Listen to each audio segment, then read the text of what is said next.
action nonprofit organization to fight this problem. Julia Walsh.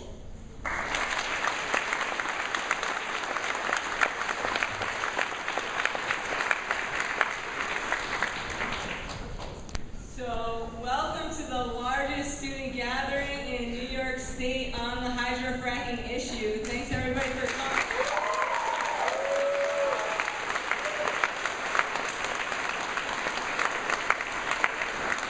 I counted about 400 people here, and you better damn well be sure if any of you show up at that Broome County meeting, you're going to scare the living crap out of them. So, I hope you can make it.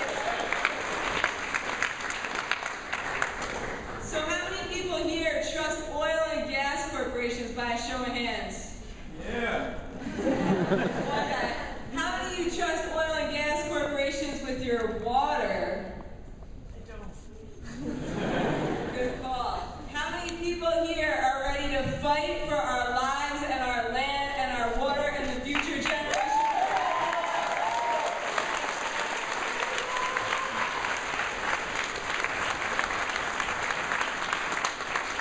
So I just want to speak as a member of our generation here, because there's so much that I've been feeling as a young person growing up in these times, watching the Gulf disaster unfold, and I know that so many of us here have just felt like so helpless about how things are moving forward in this country.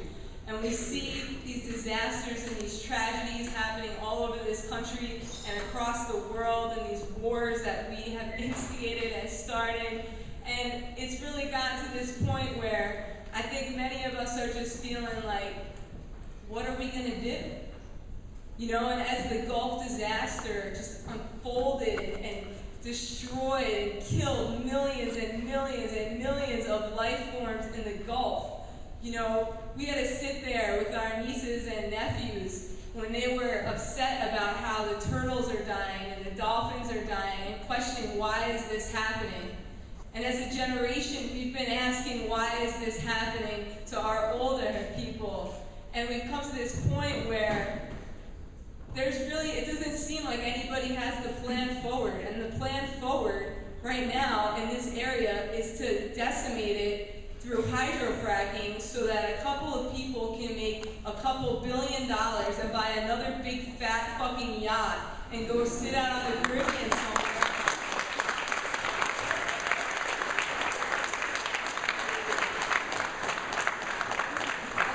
I'm personally not okay with that. So we've really gotten to a point where we have to step up into leadership. There's this saying by the Hopi elders, we are the ones we've been waiting for. We are the ones we've been waiting for. There's no great leader that's going to come up here and tell us all what to do. We have to come together as a collective, as a community, and figure out how are we going to move forward and what is our future going to look like. Because this is our future in New York State that's at risk.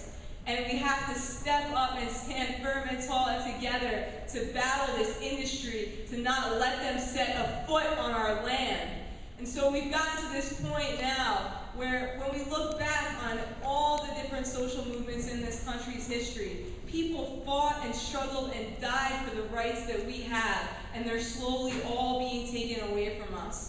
The only reason that I can stand here as a young woman with the right to vote is because of the suffragettes who died, who fought, who made that possible. The only reason that we're even able to gather in this university, in this state university that's really paid for by all of the people of New York so that all of you can get educated and move forward, and that we're investing in you with our tax dollars to make sure that we have a better future than the one that we're in right now.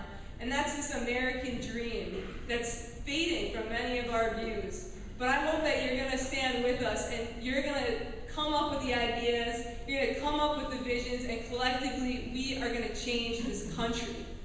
And it's all going to start right here, right now in Binghamton.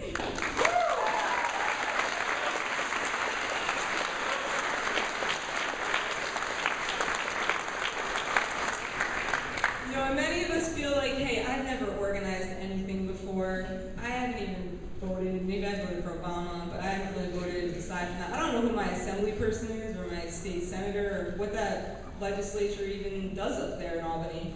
But you know, when we look back at like the civil rights movement, the student peace movements of the 1950s and 60s, what we see are the faces of young teenagers, 15, 16, 17, 18, 19, 20, 21, 22, all of those young people who were just like us. They didn't have any background in organizing. They knew that something was wrong, and they fought it, and they won. And that's where we're at right now, today. We've come out here today, Mark and I, because we're in such a critical moment here in the state's history, in our future. And hydrofracking has swept across the country in 34 states. People are suffering, they're dying, they're getting brain lesions, they're getting brain damage from these chemicals, and it hasn't yet entered into our state. We've been able to hold them off. And the only way we're going to hold them off entirely is if all of us are actively engaged in organizing around this issue. I just want to tell you a little bit of a story. There once was a guy named Dick Cheney. Dick Cheney was the CEO of Halliburton, a very bad corporation. Dick Cheney's corporation figured out how to get to this little pockets of gas inside deep ancient rock. The Marcellus Shale is 400 million years old. And when he was vice president in 2005, he knew that this practice was going to contaminate the water. He knew it was going to contaminate the air. He knew that it would create waste pits that would be classified as Superfund sites, a toxic cesspool. And what he did was he made sure that he passed the Federal Energy Act with hydraulic fracturing in it, tucked in, and stripped our federal Environmental Protection Agency of the Clean Air Act, of the Clean Water Act, of the Safe Drinking Water Act, of the Superfund Act, and many other acts, so that this process could proceed. And the gas industry tells us that it's safe.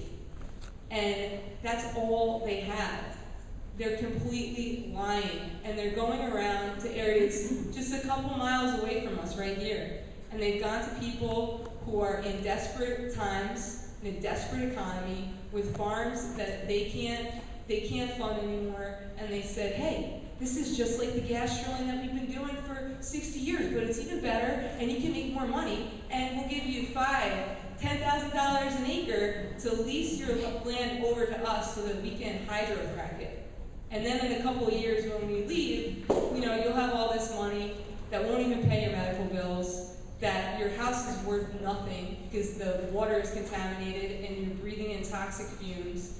And then life goes on and the gas industry finds their next fire. So they're coming up here to rape and pillage our land and then leave. And guess who's going to still be here? We're all going to be here unless we can find somewhere that hasn't been hydrofracked. So I just want to say that 4 months ago, I just really started to learn about hydrofracking, and in that time period, started up an organization called Fracking.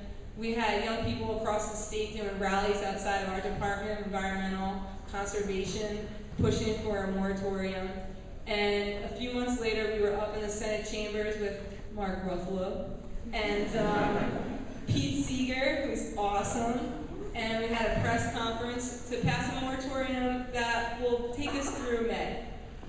It's not like the best piece of legislation that was ever created, but it will hold us off till May. It gave us an opportunity to really have a governmental body come out in front of this, and the press picked it up. CNN all of a sudden picked it up. There was a moratorium that was started on hydrofracking in Australia. PBS, NBC, it was all over the news because our government started to step up to the plate in an overwhelming Republican and Democrat bipartisan vote 49-9. It was amazing, and it's because of just the work of a couple of us. So if we left here with 400 new people in this movement, I think we could just drive them straight out of here. And I'm hoping that you're going to join us as we move forward. So I'm going to hand it off to Mark Ruffalo now. And then just to let you know, we're going to do, there's one reason why we're here. is to register everybody to vote. These are really critical elections coming up.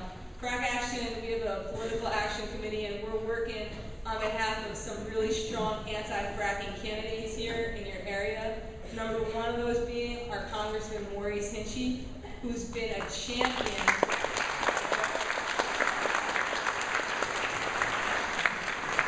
Who's really been a champion against the fracking. He started the Frack Act to close that loophole that Dick Cheney and his cohort started. He's gotten money so the EPA can do a study on drinking water all over the country. He's gotten money to do a study on the Delaware so they don't start fracking the water of 15 million people. And right now he's a targeted race, and what that means is that the gas industry is pumping money into his Tea Party opponent big time, and every vote is going to count in this district. Also, just north of here, Congressman Arcuri's district, who's also been really against hydrofracking. Just the other day, his opponent received a $400,000 anonymous contribution to put commercials in the Syracuse media market. And that's because of what happened with the Supreme Court vote recently, where corporations can put as much money as they want in. We've got some other great candidates coming up. The Attorney General, who's really staunchly against fracking. The state senator, your old state senator, he was in bed with the gas industry, and while his legal firm was representing the gas industry while he was voting on legislation, he decided to resign and probably will work for the gas industry. We've got a great woman, Pam McCasey, coming up. So all these people, their names, I know it's a little bit like, who are these people, what are these offices? But we're gonna have a month and change right now to get everybody educated and organized around this next election. And the first step is doing a voter registration drive. So we'll talk a little bit more about that afterwards, and we're going to have a little bit of participation on your part, and get everybody really engaged and active in this really critically important issue. So I'd like to introduce Mark Ruffalo. He's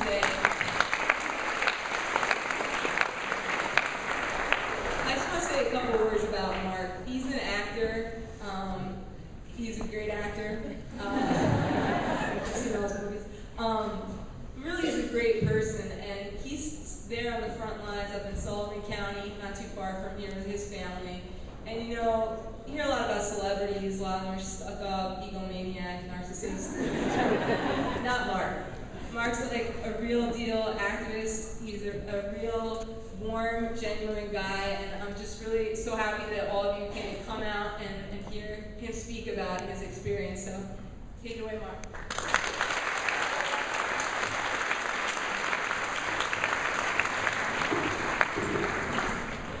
Thank you. Hello. Wow.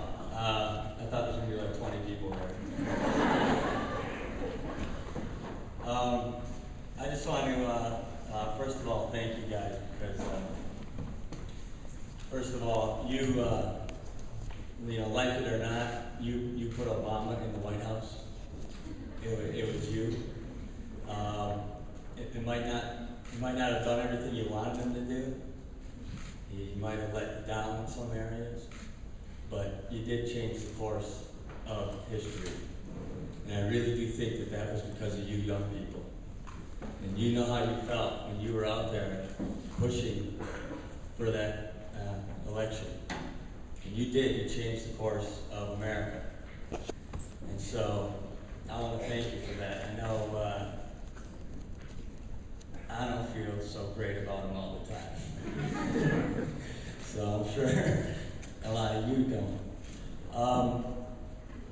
You know, I got into this because I got 3 kids. I live in Sullivan County. I live right on the Delaware River, where they're moving full speed ahead on the Pennsylvania side to start drilling there. I'm raising 3 little kids there. And this is not a hobby for me. This isn't like my little pet project. This is my life. And when I heard this was happening, it's probably a lot of your lives too. When I heard this was happening, I didn't want to believe just what I read. I wanted to go and speak to the people where it was happening. So I